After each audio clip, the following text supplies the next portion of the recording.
The Discontented Ghost, Chapter 14. Given my temperament, of course, I couldn't have stayed away from the action, no matter what my mood. Early next morning, I was standing invisible watch on my favorite perch in the library, under good Sir Alfred's portrait. By now I was rather put out with the old fellow, having realized that if it were not for him, that story would never have appeared in the newspapers, and if the story had not appeared, Lord Grubb might never have remembered that infamous clause. I gave Sir Alfred a rather cold glance before settling myself atop the bookcase. As usual, the first person to join me was Sheila, ready to continue her systematic polishing of the furniture. She seemed to be dedicated to doing every last stick in the room. And she had not been at work long before, as usual, her lovesick swain entered. "Good morning, Sheila," he said in a low voice. She glanced up, and the radiance of her smile made his face fire up like the stained glass window. But then he went quickly pale again. "Good morning, sir. Why, what's the matter?" He was looking so woebegone it alarmed her. She straightened up to face him as he crossed the room, stood before her, and burst out with a soft-spoken but heartfelt cry. "I'm so miserable. I adore you," he declared, and at once again made a grab for her, almost as awkwardly as the first time. Still, there are grabs, and there are grabs, and this one had a better air about it. At any rate, the smack he received this time was the kind he wanted. Sheila didn't have to turn her face so obligingly, but she did. Her eyes widened, then closed, and she didn't draw away. "Angel!" Wash murmured huskily against her cheek and then kissed her again, and this time her arms slowly went around his neck, and a trim ankle came into view as one leg bent back from the knee. "You've got a live one there, my boy," I murmured approvingly to myself. At last, however, Sheila recovered her wits and pushed him away. "Oh, sir, you mustn't do that," she said breathlessly. "Taking advantage of a poor servant girl. It's shameful."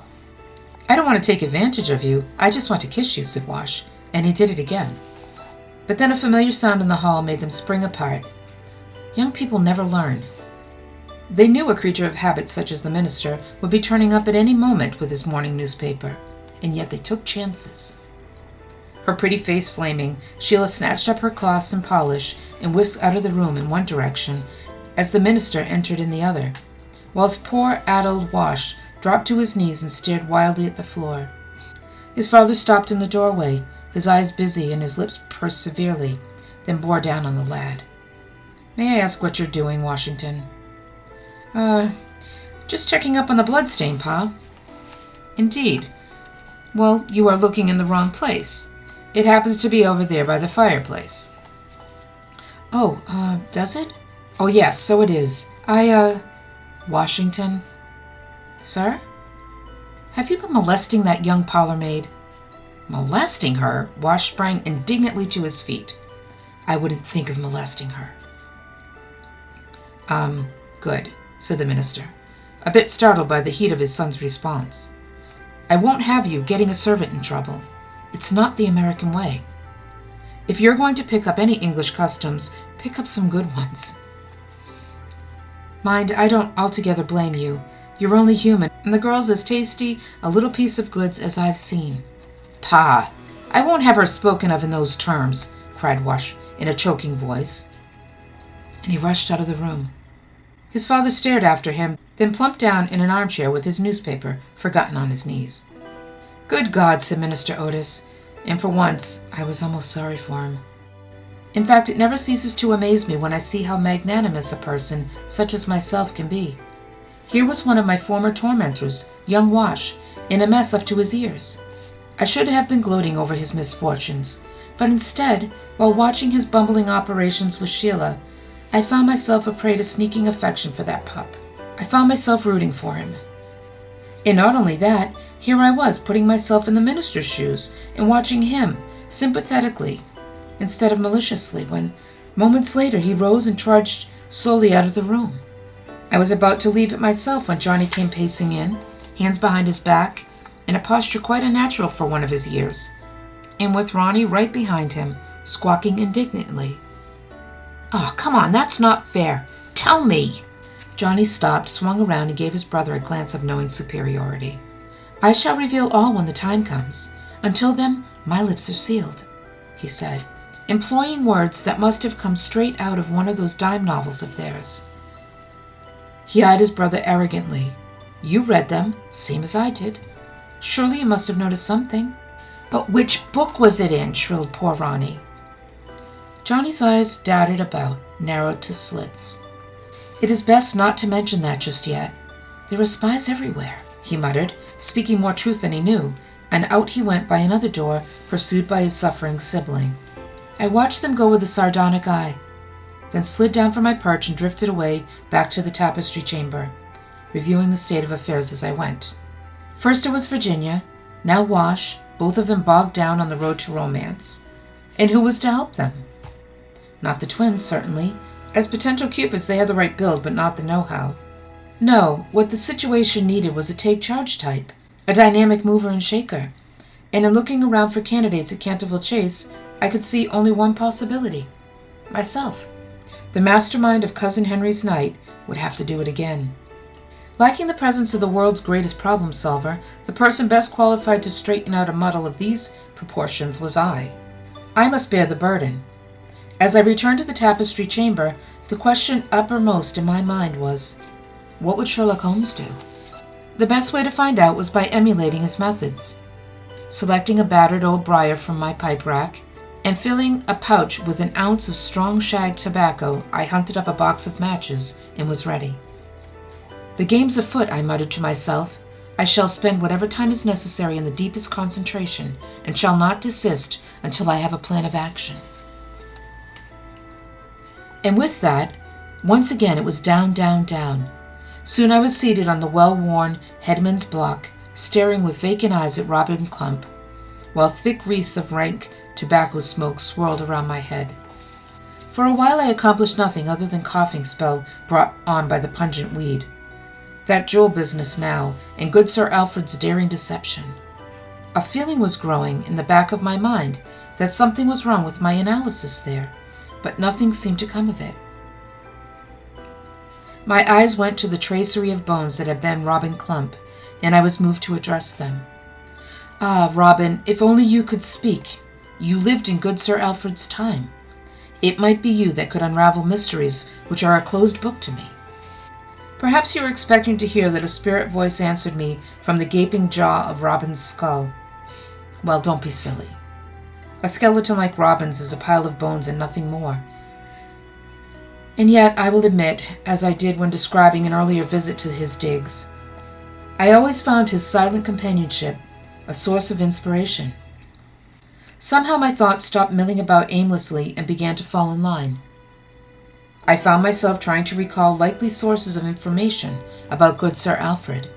As I did so, I felt a severe twinge of filial guilt. My father's memoirs. He had entrusted them to me with a solemn injunction that they were to be passed along in manuscript for a few generations and not be published until a good safe 100 years or so had passed. After his death, when I had 1,000 things on my mind, I had given them a hurried reading and had swiftly concluded that 100 years thence would be quite soon enough to risk publication.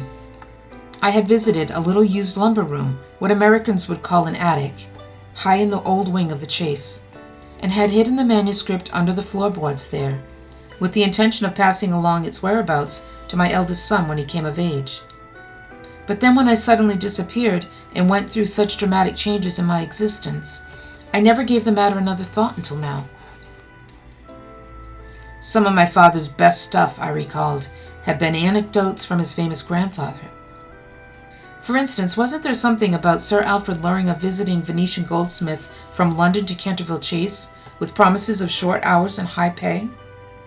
Yes, by George. Luca de Ponteieralto had been the fellow's name. Sir Alfred had made much of him for a while, but then, legend would have it, Luca was suddenly seen no more and was gone, as if vanished from the face of the earth.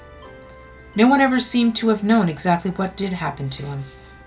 Of course, knowing my revered ancestor's business methods, I had a suspicion that his Venetian goldsmith was somewhere not far from where I was sitting at that very moment. In the same sort of place I wish I had put my Venetian. But why would Sir Alfred set Luca to work on some project or other and then end their association with such extreme measures? To keep him from talking, of course. Sir Alfred had prevailed upon the fellow to create a magnificent counterfeit to be worn at the coronation, and then to be sure he would keep quiet about it. Yes, that must be it. Or was it? Again, some sort of conflicting opinion was stirring in the back of my mind. Something was not quite right, and I could not rest until I had made certain it was not something important. So it was up this time, up to the lumber room. When finally I returned to the tapestry chamber, I was covered with the cobwebs and dust of centuries. But I had what I wanted. Skimming through the yellowed pages, I soon found the passage I was looking for, and in reading it I discovered my memory had been accurate except for one small detail. That detail, however, was enough to make my brain whirl in its socket and start reversing directions. My father made it quite clear that good Sir Alfred had engaged the services Luca di Pontealto immediately after the coronation, not before. From that moment on, my father had the sort of reader every author dreams of, a reader hanging on his every word. The next significant anecdote I came upon was one I must have missed in that first hasty skim through 3 centuries earlier, because I did not remember it at all. My father told it at great length, with many details of purely local interest. And rather than try to recall his somewhat archaic prose, I shall paraphrase it. Good Sir Alfred had his eccentricities, of course, like anyone else, and was not the only noble lord who had ever arranged for his own coffin to be constructed while he was still alive. But one thing in this case had always seemed slightly bizarre.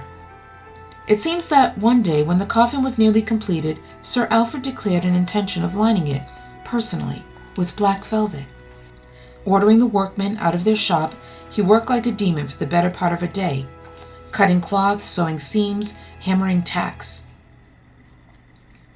The workmen later declared they could not have done a neater job themselves.